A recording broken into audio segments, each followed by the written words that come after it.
27 फरवरी 2002 का ये वो दिन था जब गुजरात के अंदर एक ऐसा भयावह कांड होता है जिस घटना ने पूरे देश के लोगों का दिल दहला दिया।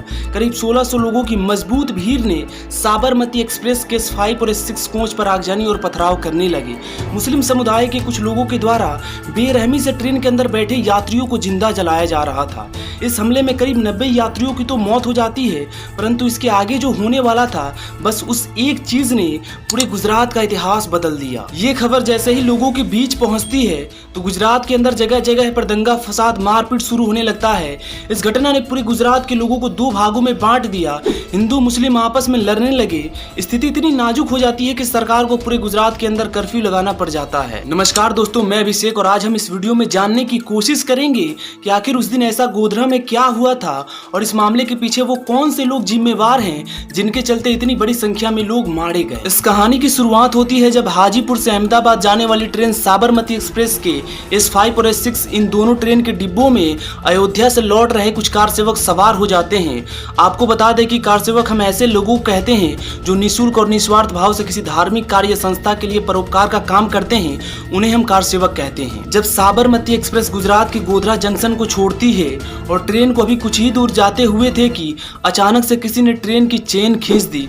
जब तक ट्रेन में बैठे यात्रियों को कुछ समझ आता कि मामला क्या है, उससे पहले ही अचानक से ट्रेन के ऊपर एक बहुत बड़ी भीड़ ने पथराव करना स्टार्ट कर दिया और मेनली ट्रेन के दो ही डब्बों को निशाना बनाया जा रहा था जिसमें कार सेवक बैठे हुए थे।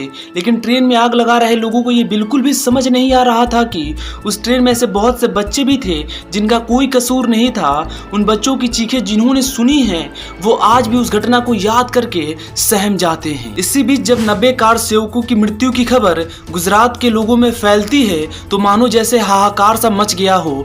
यह घटना सांप्रदायिकता का रूप ले लेती है। लोगों में ऐसा माहौल बन जाता है जैसे मानो हिंदू मुस्लिम का खून का प्यासा हो गया है और मुस्लिम हिंदू का, और ये सिर्फ कहीं ना कहीं कुछ लोगों की गलती की सजा उन हजारों लोगों को भुगतनी पड़ती है जिनका इन सबसे दूर दूर तक कोई नाता नहीं था। गुजरात के इस दंगे में लगभग 1200 लोगों की मौत हो जाती है। इन बिगड़ते हालातों को देखते हुए उस समय के तत्कालीन मुख्यमंत्री श्री नरेंद्र मोदी एक आयोग गठित करते हैं जिसकी अध्यक्षता न्यायमूर्ति GT नानावती के द्वारा किया जा रहा था। गुजरात पुलिस घटना के अगले ही दिन यानी 28 फरवरी 2002 को 71 लोगों को गिरफ्तार करती है।